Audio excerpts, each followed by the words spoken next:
Good morning mga kalapatids. Ako nga pala si Jericho Dio Cruz, aka Ragnaloprok, na taga rito sa Dasmariñas, Cavite.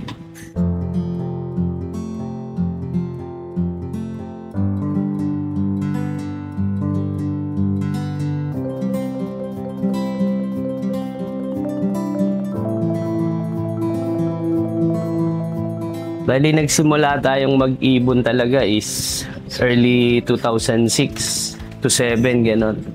Doon tayo una nag-alaga ng ibon. Bali, nag-start tayo sa bloodline na ginagamit natin is yung nag-start ako kila Noel Miranda. Bali, yung tinawag namin na Balbon. Bali, lahi rin yun ni Puyo ng ibon ni Kuya Ome. So, bago ko nakuha yung mga line ni Puyo, nauna muna yung mga line ni Balbon, saka yung mga Jansen ko.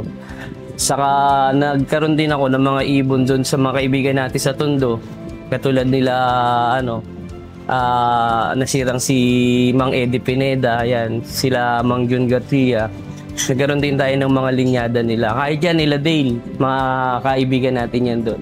Bali yung mga unang naipanalo natin nung naglilipad tayo way back 2017. Bali mga nag-first overall tayo doon ng South Race. Mga linyada ni Mang Eddie Pineda. Tapos yung mga following year, sumunod naman yung mga lahi na nila Balbon. Yon, yung mga tinawag namin dati na mga Colson Balbon, or tinatawag namin ngayon Puyo Balbon, gano'n. So magkapatid kasi yan. Bali breed yan parehas ni Kuya Ome, si Puyo at saka si Balbon. So full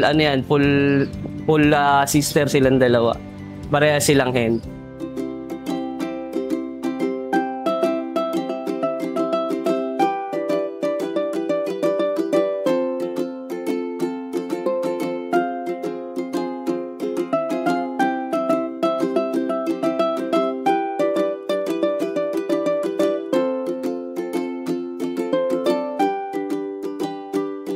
Saka ito naman mga natin, bali mga latest natin dito sa from 20 pagbalik kasi natin nag-stop kasi ako maglipad nung bali from 2007.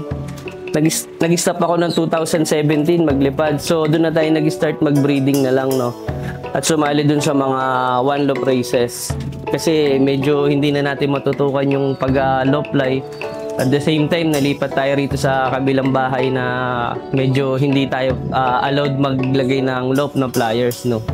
Kaya ang ginawa ko is nagpalipad tayo sa mga kaibigan natin like sila Kuya Ome sa Manila, sila Boss Jerry Ignacio, yan, mga nakasama ko rin yan na naglipad din ng ibon ko. Sila Perti Acosta, yan, sila Alan Barcon. Mga naglilipad din sila ng ibon ko, and mostly talaga sumasali tayo sa mga international, both local and international na one loop races na lalaroan natin.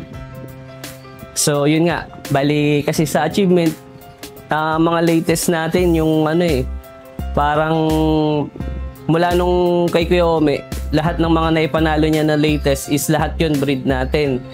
And then, meron din naman tayo mga naipanalo sa mga one loop races. Like, QPHA, tayo yung 2023 champion ng final lap, third overall champion. And sa Alegre, season 1, nanalo rin naman tayo ng second lap. Bali, 3 ibon yung napapasok natin do sa top 10. So, yun yung mga latest natin. And then, meron din kaming nilipad ni Wiwit, si Wiwit Loop. Bali nanalo ng car winner dito sa Cavite. So ako rin ang nag-breed nun, siya ang naglipad.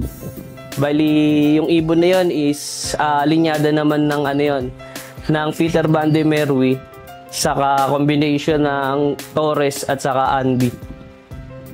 So yun yung mga mga naipanalo natin doon. Bali kasi sa pagpili natin ng breeder na gagamitin, dapat talaga yung yung maganda yung develop nung unang-una yung feather niya, no. Maganda yung pagka-molt, kumbaga.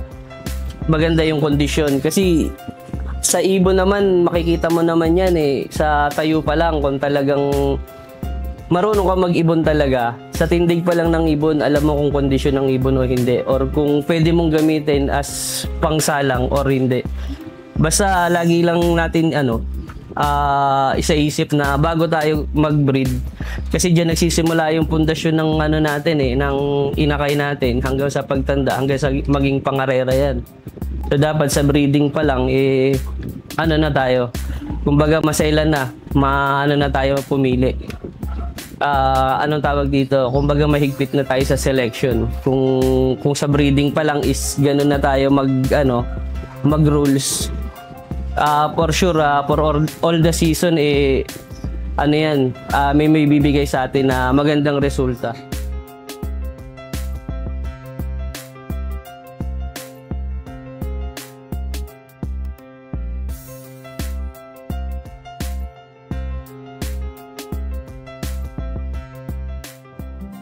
Bali sa breeder, yung basic lang naman talaga na ginagawa ng lahat. Kasi sabi ko nga lagi na sa pag-iibon ngayon hindi na ganun kahirap dahil andyan na si Google, andyan na si YouTube, andyan na lahat. Kumbaga, ikaw na lang yung magdi-develop ng ng skill mo kung paano mo palalawakin yung pag-iibon. Kasi sa pag-breed naman, kailangan talaga yan malinis.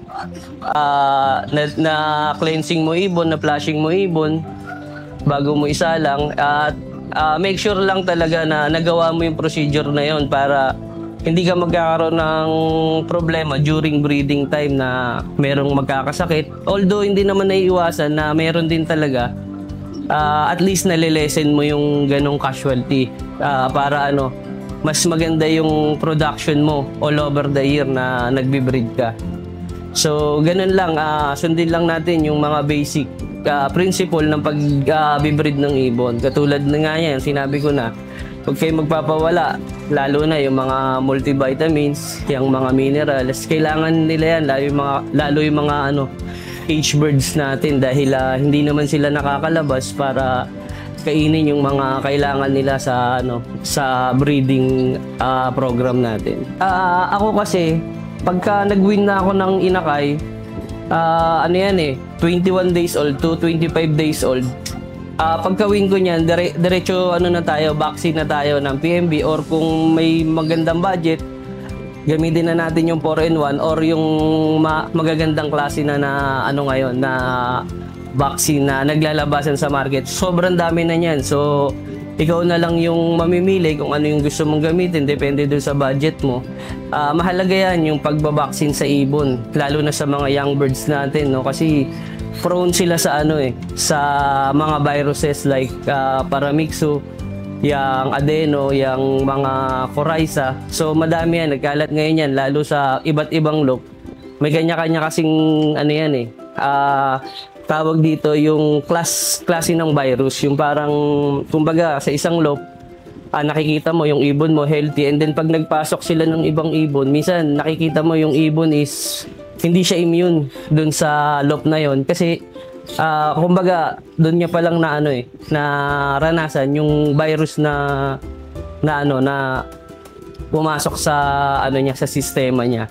So kaya minsan yung ibon nanghihina, nagkakasakit. Sa mga one loop races, laging nangyayari yan. So walang perfect talaga na nakakapag pa 100% na hindi nagkakaroon ng casualty sa lahat.